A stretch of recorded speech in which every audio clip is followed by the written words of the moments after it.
In this video, I'm going to be walking you through how to add a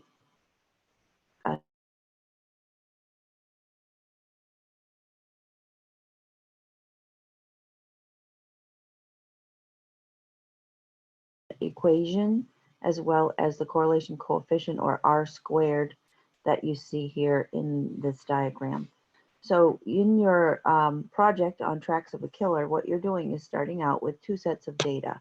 You have two columns. One is shoe length versus height, and the other is stride length versus height. And you can read in your project what the various things mean there. And so what you need to add is a graph for each of these that you can compare and look at that scatter plot, because what we're looking for is there some sort of linear correlation in your data. And so in mine, I've got the scatter plot, I've got a line graphed in there, and I also have the equation and R squared value. In your instructions this week, you were given the Excel resources on correlation. This gives you a bunch of links that are very helpful in walking you through this. And so for this particular one, you can click on the link I thought was most helpful here, was this link, correlation, scatter plots, trend lines, and correlation coefficients. When I click on that, it will open it up. And it's really just kind of walking us through a very step-by-step. It's a great resource. It's a step-by-step process. So in order for us to create a scatter plot, the first thing we want to do is we need to select the data that we want to graph. And so let me show you how we're going to go about doing that. Okay, we'll start with fresh data.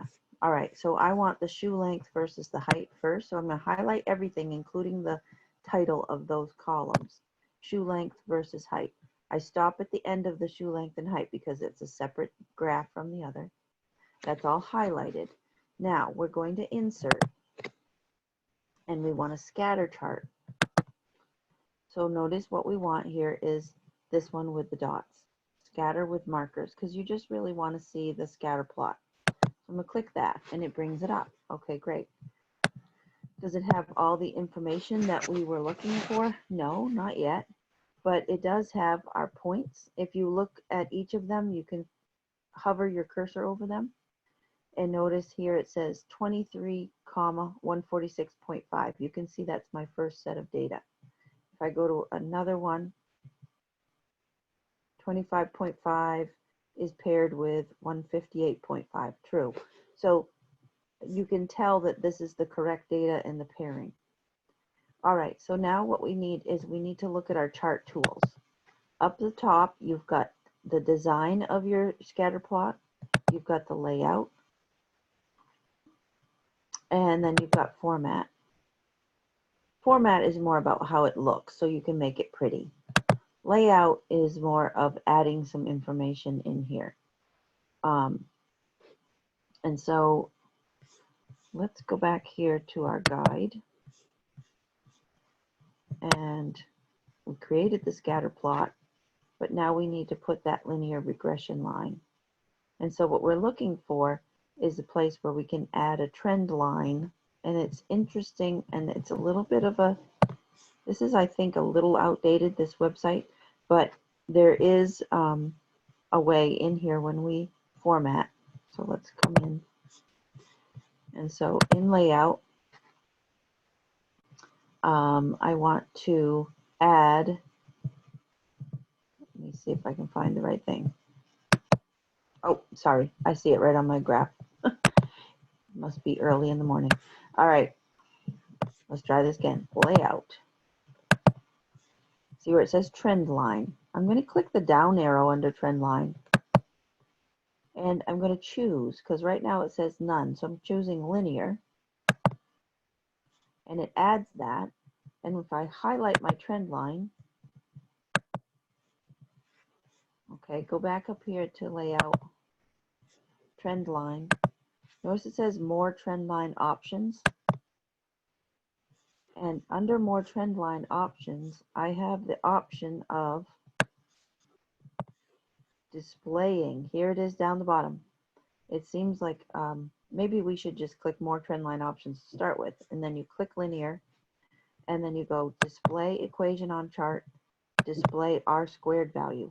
This is all automatically calculated for you, so all you have to do is click those, and then notice it puts it in a weird spot. I don't like that spot. I like it over here. All right, so what we have is we've got this equation, y equals 3.3895x plus 81.128. This is your equation for your trend line, or your linear regression line, some call it. R squared is called your correlation coefficient, so this is 0.4088.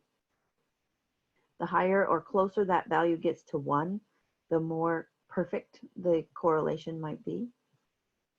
Well, at least for the value of R. So this equation you can use as a predictor of values. And so the other thing I might want to do is we want to add on our layout, we want to label our axes like we did. And let's change our chart title as well. So I'm going to change my chart title. That's above the chart. I want to change its name. Yeah. I want to change its name by clicking it and call it shoe length versus, okay, shoe length versus height. And I also want to add axes titles here. So layout and axes titles, primary title below. So the bottom of this is my lower number, so those are shoe lengths.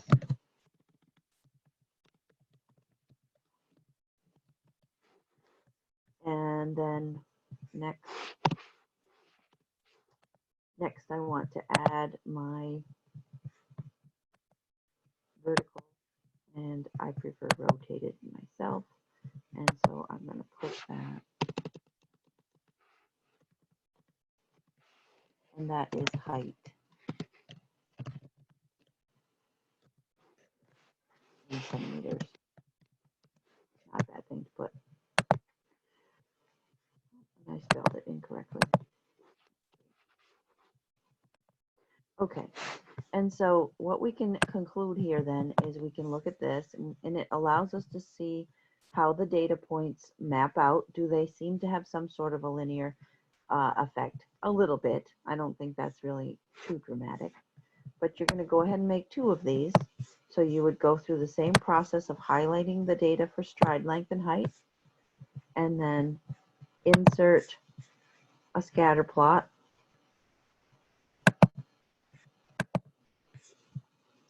And then we want to change this, go to the layout, add a trend line, and go to more trend line options, make it linear, and add the equation and the R squared. And then again, you're going to edit. You're going to be editing this. You can see that stride length seems to be a little bit more of a linear pattern there. And it has a higher R squared value, which seems to be why we might use that as a better predictor value. And then you would go through and you would add your, let's just finish it out by adding the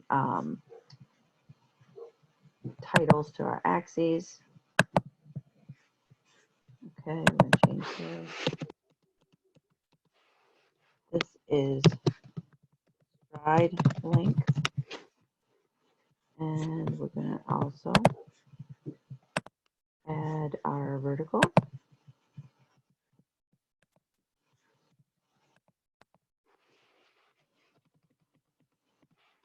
That is our height. And I like to change the name of it because it isn't just about height, it's stride.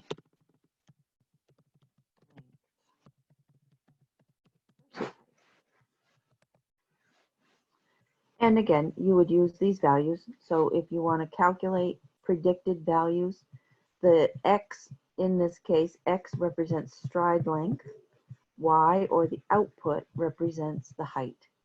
So in order to predict values, if you know a certain stride length, like in your project, you would insert that x value in here in your equation and do 1.3361 multiplied by the stride length, add 67.631, and that would give you your predicted value of height.